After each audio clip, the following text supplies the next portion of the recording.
Chapter 32 Tender Troubles. Joe, I'm anxious about Beth. Why, Mother? She has seemed unusually well since the babies came.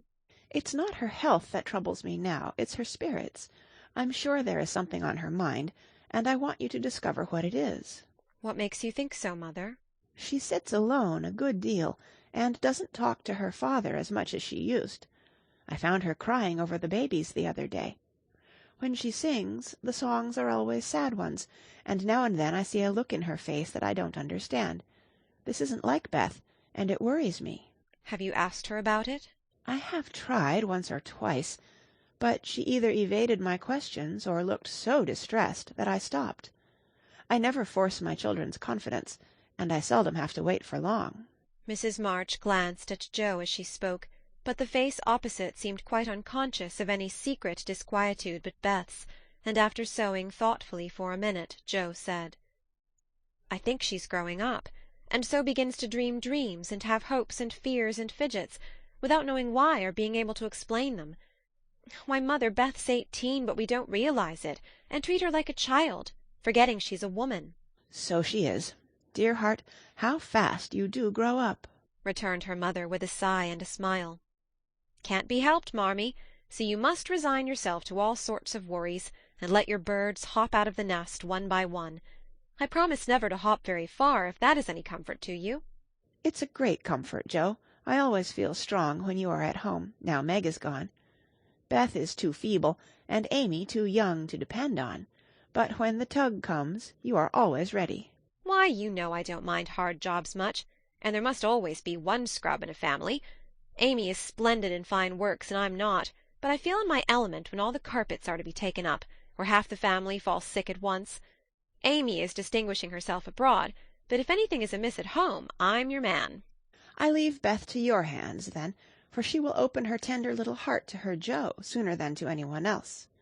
Be very kind, and don't let her think anyone watches or talks about her. If she would only get quite strong and cheerful again, I shouldn't have a wish in the world. Happy woman! I've got heaps. My dear, what are they? I'll settle Bethy's troubles, and then I'll tell you mine. They're not very wearing, so they'll keep. And Joe stitched away, with a wise nod which set her mother's heart at rest about her for the present at least. While apparently absorbed in her own affairs, Joe watched Beth, and after many conflicting conjectures, finally settled upon one which seemed to explain the change in her. A slight incident gave Joe the clue to the mystery, she thought, and lively fancy, loving heart, did the rest. She was affecting to write busily one Saturday afternoon, when she and Beth were alone together. Yet as she scribbled she kept her eye on her sister, who seemed unusually quiet. Sitting at the window, Beth's work often dropped into her lap, and she leaned her head upon her hand in a dejected attitude, while her eyes rested on the dull autumnal landscape. Suddenly someone passed below, whistling like an operatic blackbird, and a voice called out, "All serene? Coming in tonight?" Beth started, leaned forward, smiled and nodded, watched the passer-by till his quick tramp died away, then said softly, as if to herself, "How strong and well and happy that dear boy looks."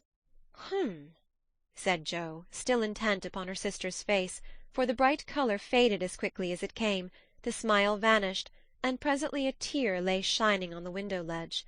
Beth whisked it off, and in her half-averted face read a tender sorrow that made her own eyes fill. Fearing to betray herself, she slipped away, murmuring something about needing more paper. "Mercy on me! Beth loves Laurie," she said, sitting down in her own room, pale with the shock of the discovery which she believed she had just made. "I never dreamed of such a thing. What will Mother say? I wonder if her—" There Joe stopped, and turned scarlet with a sudden thought. "If he shouldn't love back again, how dreadful it would be! He must! I'll make him!" And she shook her head threateningly at the picture of the mischievous-looking boy laughing at her from the wall. "Oh dear, we are growing up with a vengeance. Here's Meg married and a mamma, Amy flourishing away at Paris, and Beth in love. I'm the only one that has sense enough to keep out of mischief." Joe thought intently for a minute with her eyes fixed on the picture, then she smoothed out her wrinkled forehead and said with a decided nod at the face opposite, "No, thank you, sir. You're very charming, but you've no more stability than a weathercock. So you needn't write touching notes and smile in that insinuating way, for it won't do a bit of good, and I won't have it." Then she sighed, and fell into a reverie from which she did not wake till the early twilight sent her down to take new observations, which only confirmed her suspicion. Though Laurie flirted with Amy and joked with Joe, his manner to Beth had always been peculiarly kind and gentle, but so was everybody's. Therefore no one thought of imagining that he cared more for her than for the others. Indeed, a general impression had prevailed in the family of late that "our boy" was getting fonder than ever of Joe, who, however, wouldn't hear a word upon the subject, and scolded violently if any one dared to suggest it. If they had known the various tender passages which had been nipped in the bud, they would have had the immense satisfaction of saying, "I told you so." But Joe hated philandering, and wouldn't allow it, always having a joke or a smile ready at the least sign of impending danger. When Laurie first went to college, he fell in love about once a month, but these small flames were as brief as ardent, did no damage, and much amused Joe, who took great interest in the alternations of hope, despair, and resignation which were confided to her in their weekly conferences. But there came a time when Laurie ceased to worship at many shrines, hinted darkly at one all-absorbing passion, and indulged occasionally in Byronic fits of gloom. Then he avoided the tender subject altogether, wrote philosophical notes to Joe, turned studious, and gave out that he was going to dig, intending to graduate in a blaze of glory. This suited the young lady better than twilight confidences, tender pressures of the hand, and eloquent glances of the eye, for with Joe brain developed earlier than heart, and she preferred imaginary heroes to real ones, because when tired of them, the former could be shut up in the tin kitchen till called for, and the latter were less manageable. Things were in this state when the grand discovery was made, and Joe watched Laurie that night as she had never done before. If she had not got the new idea into her head, she would have seen nothing unusual in the fact that Beth was very quiet, and Laurie very kind to her. But having given the rein to her lively fancy, it galloped away with her at a great pace, and common sense, being rather weakened by a long course of romance-writing, did not come to the rescue. As usual, Beth lay on the sofa, and Laurie sat in a low chair close by, amusing her with all sorts of gossip, for she depended on her weekly spin, and he never disappointed her. But that evening Joe fancied that Beth's eyes rested on the lively dark face beside her with peculiar pleasure, and that she listened with intense interest to an account of some exciting cricket match, though the phrases "caught off a tice," "stumped off his ground," and "the leg hit for 3" were as intelligible to her as Sanskrit. She also fancied, having set her heart upon seeing it, that she saw a certain increase of gentleness in Laurie's manner, that he dropped his voice now and then, laughed less than usual, was a little absent-minded, and settled the Afghan over Beth's feet with an assiduity that was really almost tender. "Who knows? Stranger things have happened," thought Joe as she fussed about the room. "She'll make quite an angel of him, and he will make life delightfully easy and pleasant for the dear, if they only love each other. I don't see how he can help it, and I do believe he would if the rest of us were out of the way."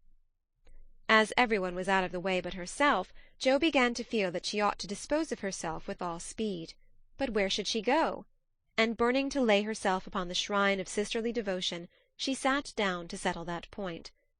Now the old sofa was a regular patriarch of a sofa, long, broad, well-cushioned, and low, a trifle shabby, as well it might be, for the girls had slept and sprawled on it as babies, fished over the back, rode on the arms, and had menageries under it as children, and rested tired heads, dreamed dreams, and listened to tender talk on it as young women. They all loved it, for it was a family refuge, and one corner had always been Jo's favourite lounging place. Among the many pillows that adorned the venerable couch was one, hard, round, covered with prickly horsehair, and furnished with a knobby button at each end. This repulsive pillow was her especial property, being used as a weapon of defence, a barricade, or a stern preventive of too much slumber. Laurie knew this pillow well, and had cause to regard it with deep aversion, having been unmercifully pummelled with it in former days when romping was allowed, and now frequently debarred by it from the seat he most coveted next to Jo in the sofa-corner. If the sausage, as they called it, stood on end, it was a sign that he might approach and repose, but if it lay flat across the sofa, woe to man, woman, or child who dared disturb it. That evening Jo forgot to barricade her corner, and had not been in her seat 5 minutes, before a massive form appeared beside her, and with both arms spread over the sofa-back, both long legs stretched out before him, Laurie exclaimed with a sigh of satisfaction, Now this is filling at the price. "No slang!" snapped Joe, slamming down the pillow. But it was too late, there was no room for it, and coasting on to the floor it disappeared in a most mysterious manner. Come, Joe, don't be thorny. After studying himself to a skeleton all the week, a fellow deserves petting and ought to get it. Beth will pet you. I'm busy. No, she's not to be bothered with me. But you like that sort of thing unless you've suddenly lost your taste for it. Have you? Do you hate your boy and want to fire pillows at him? Anything more wheedlesome than that touching appeal was seldom heard, but Joe quenched her boy by turning on him with a stern query. "How many bouquets have you sent Miss Randall this week?" Not one, upon my word. She's engaged. Now then. "I'm glad of it. That's one of your foolish extravagances, sending flowers and things to girls for whom you don't care two pins," continued Joe reprovingly. Sensible girls, for whom I do care whole papers of pins, won't let me send them flowers and things, so what can I do? My feelings need a vent. Mother doesn't approve of flirting, even in fun, and you do flirt desperately, Teddy. I'd give anything if I could answer so do you. As I can't, I'll merely say that I don't see any harm in that pleasant little game, if all parties understand that it's only play. Well, it does look pleasant, but I can't learn how it's done. I've tried, because one feels awkward in company not to do as everybody else is doing, but I don't seem to get on," said Joe, forgetting to play mentor. Take lessons of Amy. She has a regular talent for it. Yes, she does it very prettily, and never seems to go too far. I suppose it's natural to some people to please without trying, and others to always say and do the wrong thing in the wrong place. I'm glad you can't flirt. It's really refreshing to see a sensible, straightforward girl who can be jolly and kind without making a fool of herself. Between ourselves, Joe, some of the girls I know really do go on at such a rate I'm ashamed of them. They don't mean any harm, I'm sure, but if they knew how we fellows talked about them afterward, they'd mend their ways, I fancy. They do the same, and as their tongues are the sharpest, you fellows get the worst of it, for you are as silly as they, every bit. If you behaved properly, they would, but knowing you like their nonsense, they keep it up, and then you blame them. Much you know about it, ma'am, said Laurie in a superior tone. We don't like romps and flirts, though we may act as if we did sometimes. The pretty, modest girls are never talked about, except respectfully among gentlemen. Bless your innocent soul. If you could be in my place for a month, you'd see things that would astonish you a trifle. Upon my word, when I see one of those harum-scarum girls, I always want to say with our friend Cock Robin, "Out upon you, fie upon you, bold-faced jig!" It was impossible to help laughing at the funny conflict between Laurie's chivalrous reluctance to speak ill of womankind and his very natural dislike of the unfeminine folly of which fashionable society showed him many samples. Joe knew that young Lawrence was regarded as a most eligible parti by worldly mammas, was much smiled upon by their daughters, and flattered enough by ladies of all ages to make a coxcomb of him, so she watched him rather jealously, fearing he would be spoiled, and rejoiced more than she confessed to find that he still believed in modest girls. Returning suddenly to her admonitory tone, she said, dropping her voice, "If you must have a vent, Teddy, go and devote yourself to one of the pretty modest girls whom you do respect, and not waste your time with the silly ones." You really advise it? And Laurie looked at her with an odd mixture of anxiety and merriment in his face. "Yes, I do. But you'd better wait till you're through college, on the whole, and be fitting yourself for the place meantime. You're not half good enough for, well, whoever the modest girl may be." And Joe looked a little queer likewise, for a name had almost escaped her. "That I'm not," acquiesced Laurie, with an expression of humility quite new to him, as he dropped his eyes and absently wound Joe's apron tassel round his finger. "Mercy on us, this will never do," thought Joe, adding aloud, "Go and sing to me. I'm dying for some music, and always like yours." "I'd rather stay here, thank you." "Well, you can't. There isn't room. Go and make yourself useful, since you are too big to be ornamental. I thought you hated to be tied to a woman's apron string," retorted Joe, quoting certain rebellious words of his own. That depends on who wears the apron." And Laurie gave an audacious tweak at the tassel. "Are you going?" demanded Joe, diving for the pillow. He fled at once, and the minute it was well, Up with the bonnets of bonny Dundee. She slipped away to return no more till the young gentleman departed in high dudgeon. Joe lay long awake that night, and was just dropping off when the sound of a stifled sob made her fly to Beth's bedside with the anxious inquiry, "What is it, dear?" I thought you were asleep. sobbed Beth. "Is it the old pain, my precious?" No, it's a new one. But I can bear it. And Beth tried to check her tears. "Tell me all about it, and let me cure it as I often did the other." You can't. There is no cure. There Beth's voice gave way, and clinging to her sister she cried so despairingly that Joe was frightened. "Where is it? Shall I call mother?" No, don't call her. Don't tell her. I shall be better soon. Lie down here and pour my head. I'll be quiet and go to sleep. Indeed I will." Joe obeyed, but as her hand went softly to and fro across Beth's hot forehead and wet eyelids, her heart was very full, and she longed to speak. But young as she was, Joe had learned that hearts, like flowers, cannot be rudely handled, but must open naturally, so though she believed she knew the cause of Beth's new pain, she only said in her tenderest tone, "Does anything trouble you, dearie?" "Yes, Joe." After a long pause. "Wouldn't it comfort you to tell me what it is?" "Not now. Not yet." "Then I won't ask. But remember, Bethy, that Mother and Joe are always glad to hear and help you if they can." "I know it. I'll tell you by and by." "Is the pain better now?" "Oh, yes. Much better. You are so comfortable, Joe." "Go to sleep, dear. I'll stay with you." So, cheek to cheek, they fell asleep, and on the morrow Beth seemed quite herself again, for at 18 neither heads nor hearts ache long, and a loving word can medicine most ills. But Joe had made up her mind, and after pondering over a project for some days, she confided it to her mother. "You asked me the other day what my wishes were. I'll tell you one of them, Marmee," she began, as they sat along together. "I want to go away somewhere this winter for a change." "Why, Joe?" And her mother looked up quickly, as if the words suggested a double meaning. With her eyes on her work, Joe answered soberly, "I want something new. I feel restless and anxious to be seeing, doing, and learning more than I am. I brood too much over my own small affairs, and need stirring up, so as I can be spared this winter I'd like to hop a little way, and try my wings." "Where will you hop?" "To New York. I had a bright idea yesterday, and this is it. You know Mrs. Kirke wrote to you for some respectable young person to teach her children and sew. It's rather hard to find just the thing, but I think I should suit if I tried." "My dear, go out to service in that great boarding-house?" And Mrs. March looked surprised, but not displeased. "It's not exactly going out to service, for Mrs. Kirke is your friend, the kindest soul that ever lived, and would make things pleasant for me, I know.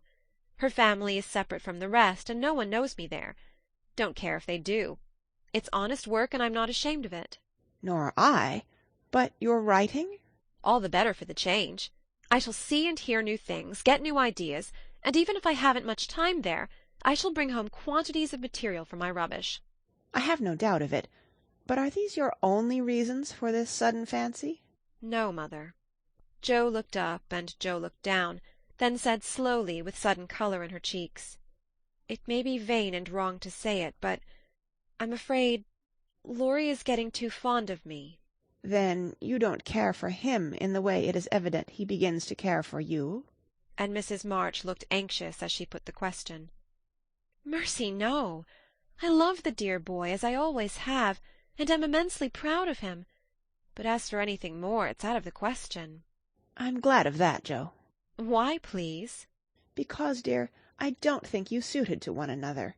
As friends you are very happy, and your frequent quarrels soon blow over, but I fear you would both rebel if you were mated for life.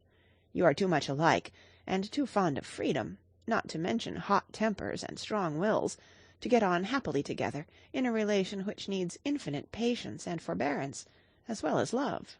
"That's just the feeling I had, though I couldn't express it. I'm glad you think he is only beginning to care for me. It would trouble me sadly to make him unhappy, for I couldn't fall in love with the dear old fellow merely out of gratitude, could I?" You are sure of his feeling for you?